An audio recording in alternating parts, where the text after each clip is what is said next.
systems are producing direct current.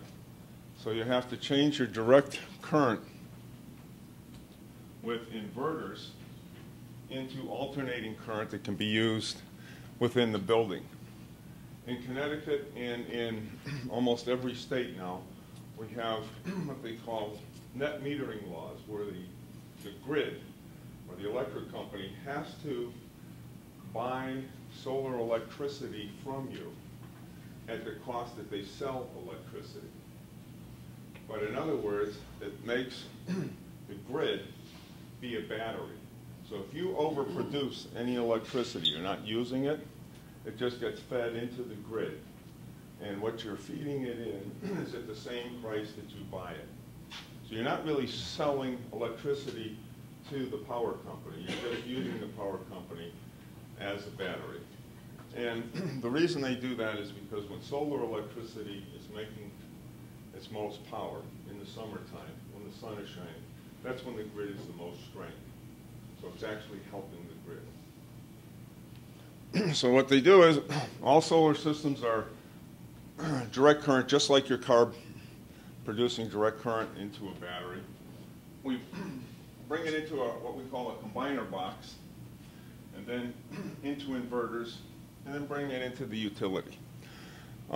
In Connecticut, we have this Connecticut Clean Energy Fund, which supplements the cost of solar. Right now, it's a train wreck. Connecticut Clean Energy Fund doesn't have any money, and all solar projects fall on their face.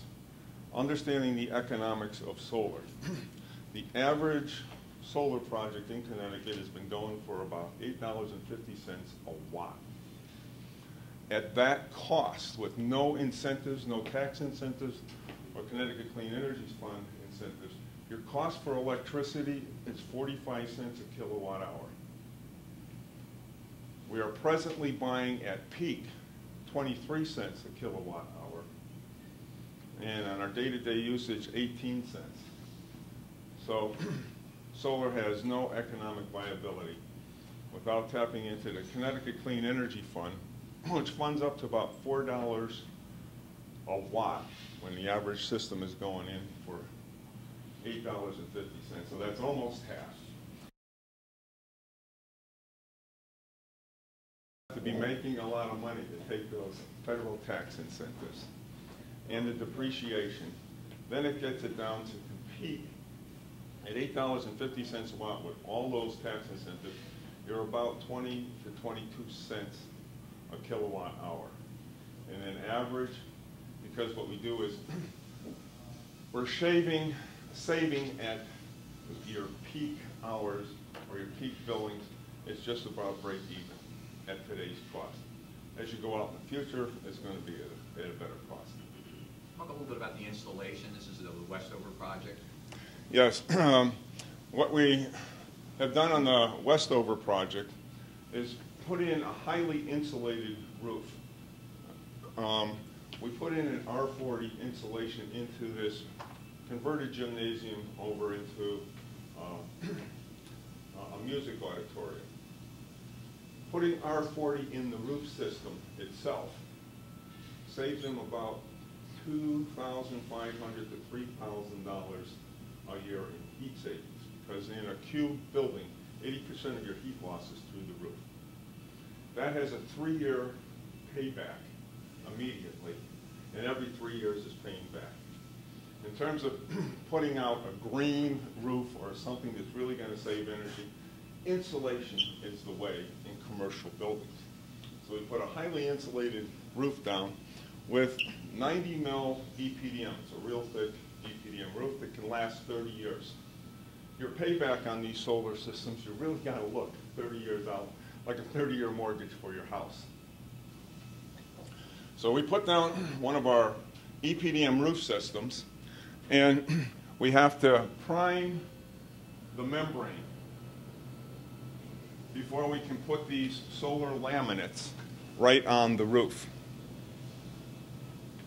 Can we push the next slide? Yep. Okay. What they are is, it's a flexible piece of stainless steel that has been vapor depositioned with polysilicon, not crystalline silicon, and then encapsulated in a clear Kevlar.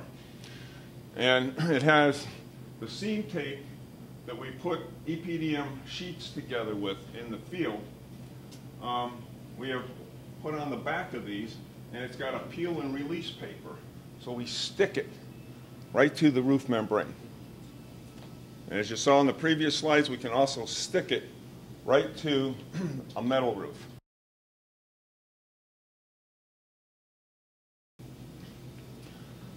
As we set a group of these laminates, here's the wire leads that are coming off of it, and then we have to put a tracking system to combine all the wire leads.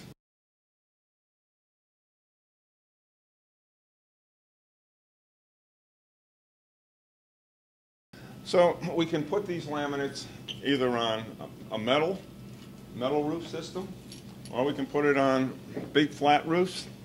And here in the cap of a metal roof system, we hook up all the wires and bring it into the inverters that we bring it into the regular building usage. These panels you can actually whack with a Philippine hammer. The coating on the top is Kevlar, just like a bulletproof vest.